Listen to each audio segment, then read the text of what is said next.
Olá, sejam todos muito bem-vindos. Eu sou a Agni Mello, eu sou médium do Grupo Anjos de Luz. Estou muito feliz por estar aqui compartilhando esse espaço com vocês. Hoje eu trago o capítulo 13. Não saiba a vossa mão esquerda o que dê a vossa mão direita, do Evangelho segundo o Espiritismo, no grupo de estudos Anjos de Luz. Orai e vigiai sempre, luz, paz e bem.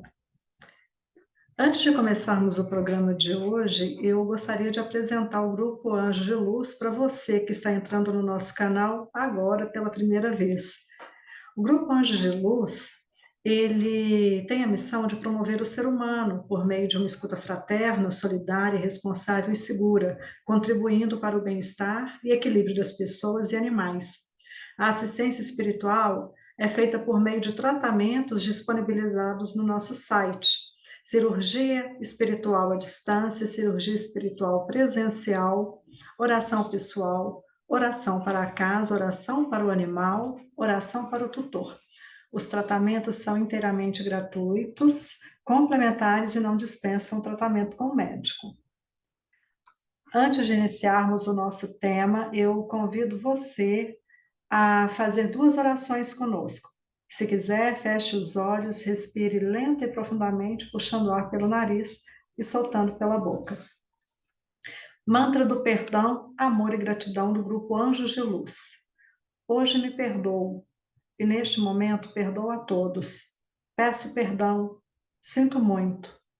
Eu me amo, amo a todos. Sou grato, estou livre. Todos estão livres. Assim é, assim será. Está feito.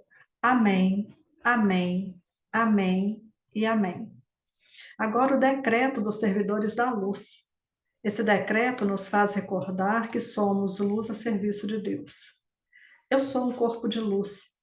Eu acendo a luz em mim e ao meu redor. Eu aciono as potencialidades cósmicas da luz para que vibrem em cada ser. Eu sou a luz. Eu sou a mais alta vibração de luz.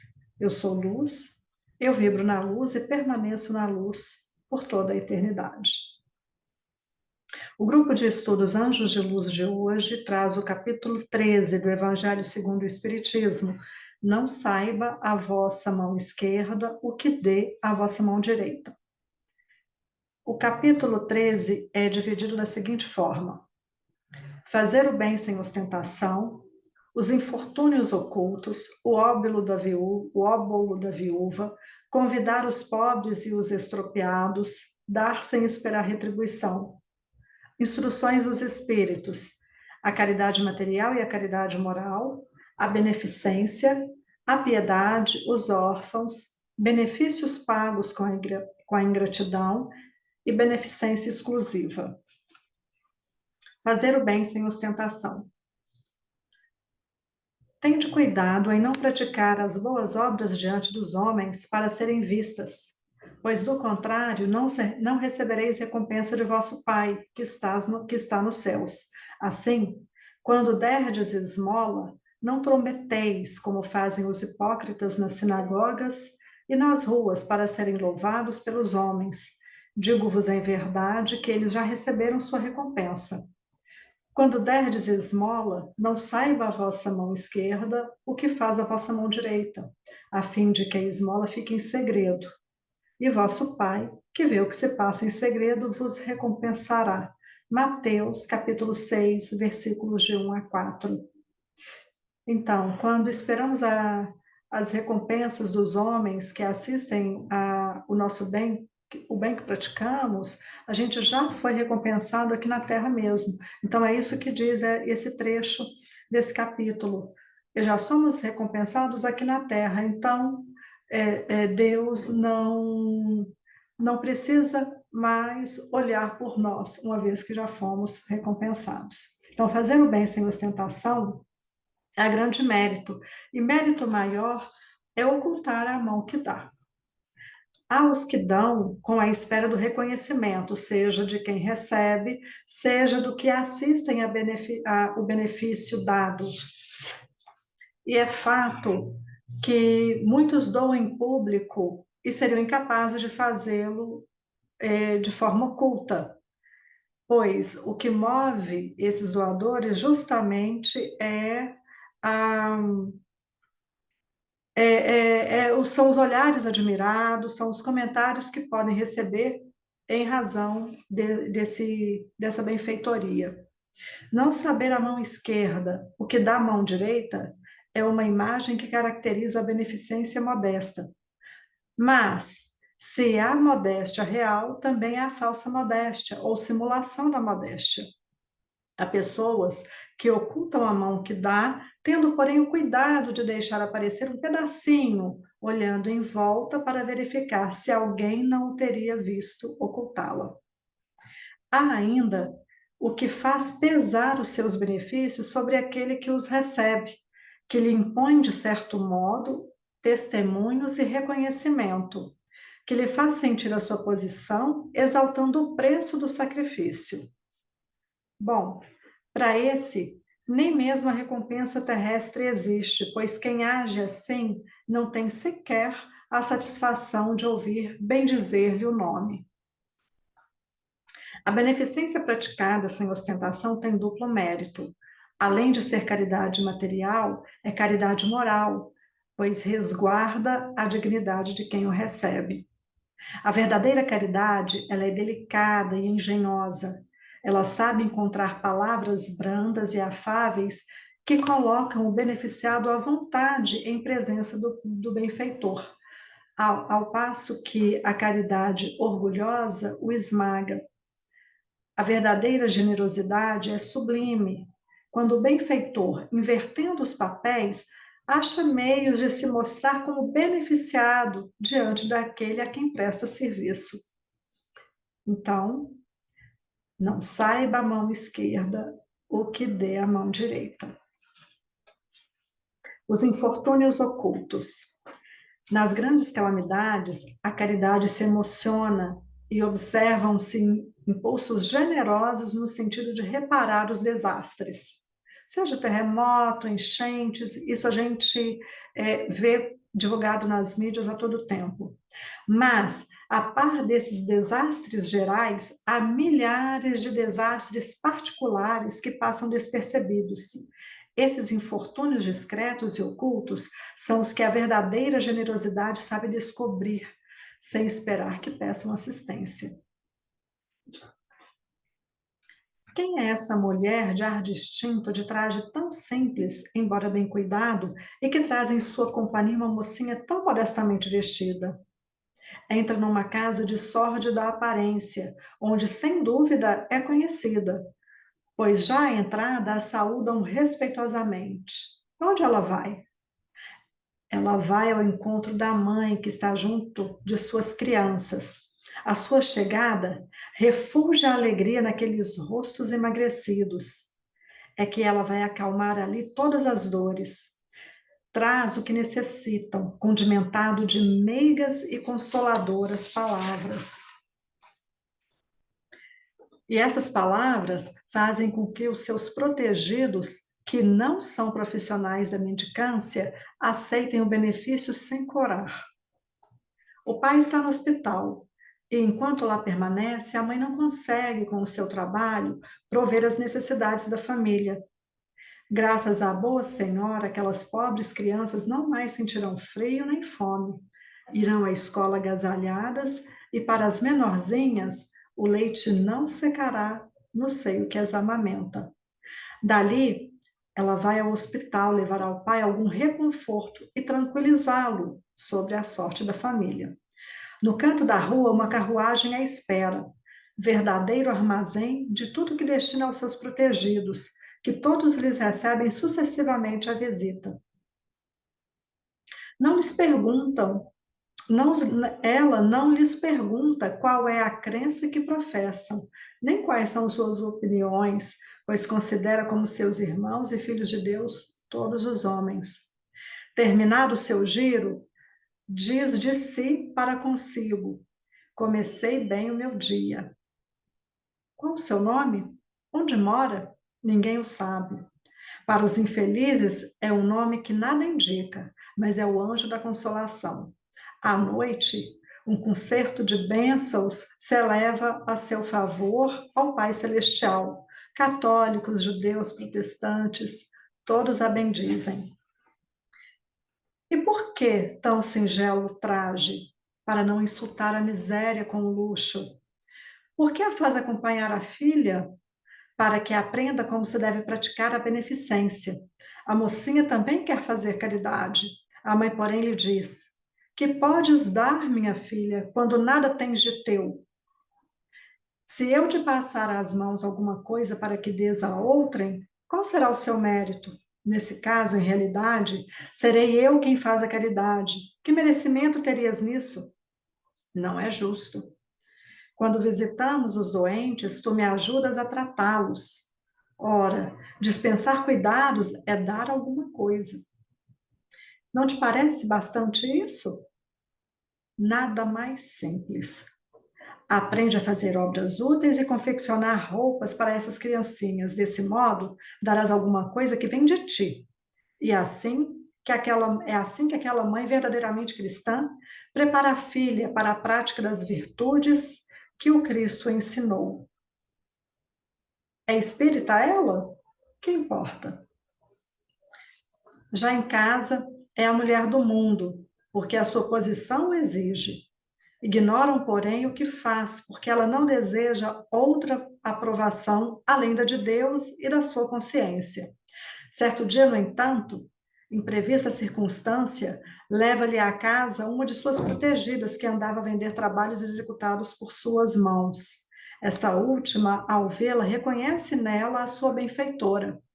Silêncio, ordena-lhe a senhora, não digas a ninguém. Já falava assim Jesus. O óbolo da viúva nos traz outro exemplo da prática da caridade. Estando Jesus sentado defronte ao gasofilácio, onde recebiam as esmolas à época, a observar de que modo o povo lançava ali o dinheiro, viu que muitas pessoas ricas o deitavam em abundância.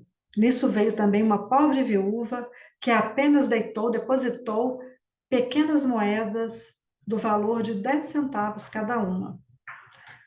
Chamando então seus discípulos, disse-lhes: em verdade vos digo que esta pobre viúva deu muito mais do que todos os que antes puseram suas dádivas no gasofilácio. Por isso que todos os outros deram o que lhes abunda, o que sobra, ao passo que ela deu o que lhe faz falta. Deu mesmo tudo o que tinha para o seu sustento. Marcos, capítulo 12, versículos 41 a 44. Lucas, capítulo 21, versículos 1 a 4. Então, muitos alegam não poder doar porque não tem recursos financeiros. Isso a gente vê a todo momento. E aguardam, dizem, né, o enriquecimento para que possam fazê-lo. E muitas vezes aguardam esse enriquecimento sem um esforço próprio. Bom, muitos doam aquilo que lhes sobra, o que tem abundância, sem que se prive de algo. E grande mérito há aquele que compartilha, mesmo na escassez. E para quem pensa que só podemos fazer benfeitorias com o dinheiro, há um grande engano nisso, porque todo aquele que sinceramente deseja ser útil ao seu irmão, 1000 ocasiões encontrará de realizar o seu desejo através do seu trabalho, doando seu tempo, abrindo mão do repouso, para que de algum modo possa auxiliar o próximo. Convidar os pobres e os estropiados, dar sem esperar retribuição.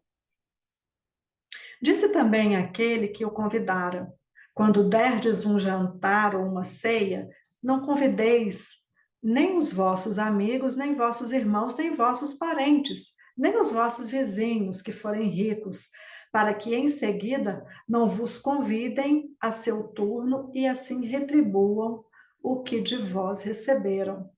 Quando derdes um festim, convidai para ele os pobres e os estropiados, os coxos e os cegos, e sereis ditosos por não terem eles meios de vô-lo retribuir, pois isso será retribuído na ressurreição dos justos. Um dos que se achava à mesa, ouvindo essas palavras, disse-lhe: Feliz do que comer do pão no reino de Deus. Lucas, capítulo 14, versículos 12 a 15. Então, quantos de nós não convidam para suas mesas? O que a gente pode entender por mesa aqui? Suas casas, suas vidas, circunstâncias, projetos, apenas os que podem retribuir. Aqueles que auxiliam sem nada esperar em troca, praticam a máxima de Jesus, se o fazem por benevolência, sem ostentação, e sabem dissimular o benefício por meio de uma sincera cordialidade. Instrução dos Espíritos. A caridade material e a caridade moral. Amemo-nos uns aos outros e façamos aos outros o que quereríamos que nos fizessem eles. Toda religião, toda moral se acham encerradas nesses dois preceitos. Ricos, pensai nisto um pouco. Auxiliai os infelizes o melhor que puderdes. Dai para que Deus um dia vos retribua o bem que houverdes feito. Amai, portanto, o vosso próximo, amai-o como a vós mesmos. Repelindo um desgraçado, estarás, quiçá, afastando de vós um irmão, um pai, um amigo vosso de outrora. Se assim for, de que desespero não vos sentireis ao reconhecê-lo no mundo espiritual? Já a caridade moral consiste em se suportarem umas às outras criaturas. O que quer dizer isso? Saber calar-se quando o outro fala algo que desaprova, que você desaprova, ou que te aborrece, que te irrita, que te magoa. Saber ser surdo quando uma palavra zombeteira se escapa da boca habituada a escarnear. Não ver o sorriso de desdém daquele que se supõe acima de você. Não dar atenção ao mau proceder do outro. Isso é caridade moral. Esses ensinamentos foram trazidos por irmã Rosália, Paris, 1860. Meus amigos, há muitos dentre vós tendo ouvidos dizer: como hei de fazer caridade se a miúde nem mesmo do necessário dispõe? Amigos, de mil maneiras se faz caridade. Podeis fazê-la por pensamento, por palavras e por ações. Por pensamentos orando pelos pobres abandonados, que morreram sem se acharem sequer em condições de ver a luz. Uma prece feita de coração os alivia. Por palavras, dando aos vossos companheiros de todos os dias alguns bons conselhos, dizendo aos que o desespero assola, que as privações azedaram o ânimo e levarem a blasfemar o nome do Altíssimo. Essa mensagem foi trazida por um espírito protetor, Leão, 1860. A beneficência. A beneficência é levar alegria ao próximo. Uma mãe que só escuta os gritos de fome dos filhos, que sofre, imagina só a alegria dessa mãe ao ver a fome desses filhos saciada. Então, quando nós auxiliamos o próximo, a gente leva mais que alimento, a gente leva alegria, a gente leva fé, esperança. Caridade, sublime palavra que sintetiza todas as virtudes. És tu que hás de conduzir os povos à felicidade. É na caridade que deveis procurar a paz do coração, o contentamento da alma, o remédio para as aflições da vida. Adolfo, bispo de Argel, Bordeaux, 1861. A piedade. A piedade é a virtude que mais vos aproxima dos anjos. a irmã da caridade que vos conduz a Deus. Deixai que vosso coração se enterneça ante ao espetáculo das misérias e do sofrimento de vossos semelhantes. Vossas lágrimas são um bálsamo que lhes derramais nas feridas, e quando, por bondosa simpatia, chegais a lhes proporcionar a esperança e a resignação, que encanto não experimentais? A piedade bem sentida é amor. Amor é devotamento. Devotamento é o ouvido de si mesmo, e esse ouvido, essa abnegação em favor dos desgraçados, é a virtude por excelência, a que em toda a sua vida praticou o Divino Messias e ensinou a sua doutrina tão santa e tão sublime. Miguel Bordeaux, 1862. Os órfãos. Meus irmãos, amai os órfãos. Se soubesseis quanto é triste ser só e abandonado, sobretudo na infância, Deus permite que haja órfãos para exortar-nos a servir-lhes de pais. Que divina caridade amparar uma pobre criatura abandonada, evitar que sofra fome e frio, dirigir-lhe a alma a fim de que não desagarre para o vício. Agrada a Deus quem estende a mão a uma criança abandonada, porque compreende e pratica a sua lei, porque compreende e pratica a sua lei. Ponderei também que muitas vezes a criança que socorreis vos foi cara noutra encarnação, caso em que, se pudesseis lembrar-vos, já não estaria praticando a caridade, mas cumprindo um dever. Então, como que o véu do esquecimento é precioso para que a gente possa desenvolver o nosso espírito, para que a gente possa evoluir. Com o véu do esquecimento, a gente pratica a caridade sem ter aquele olhar de que estamos cumprindo um dever, não é? Para uma pessoa que para um ser que nos é caro. Assim, pois, meus amigos, todo sofredor é vosso irmão e tem direito à vossa caridade. Um espírito familiar, Paris, 1860. Benefícios pagos com a ingratidão.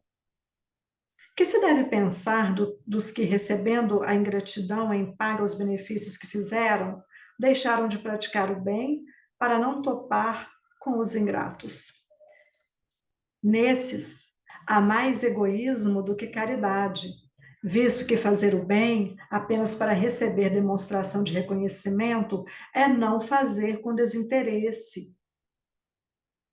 Veja, há também orgulho, porquanto os que assim procedem se comprazem na humildade com que o benefício lhes vem depor aos pés do testemunho do seu reconhecimento.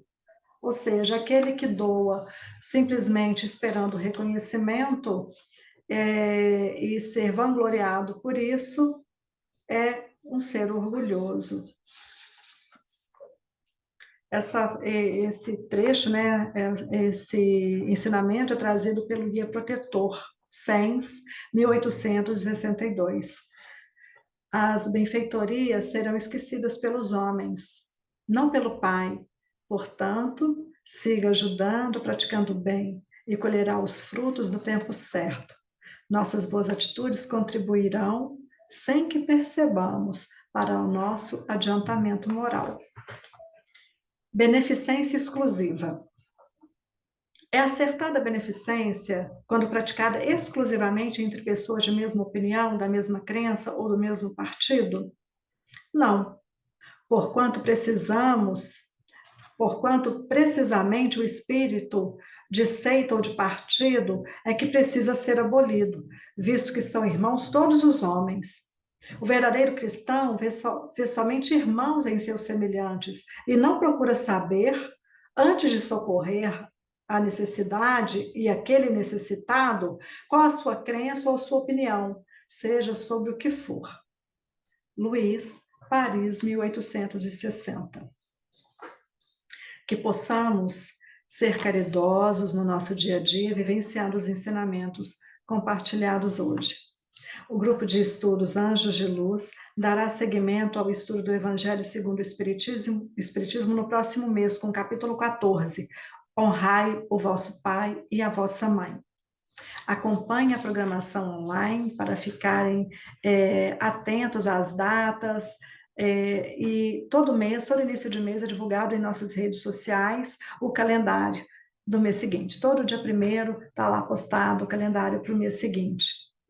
Eu agradeço a Deus, a Cristo, a equipe médica do Grande Coração de Asterion, representada por Dr. Helmut, mentor espiritual do Grupo Anjos de Luz. Agradeço a presença amorosa de cada um aqui comigo. Orai e vigiai sempre, luz, paz e bem. Foi muito bom revê-lo aqui. Que Deus te abençoe.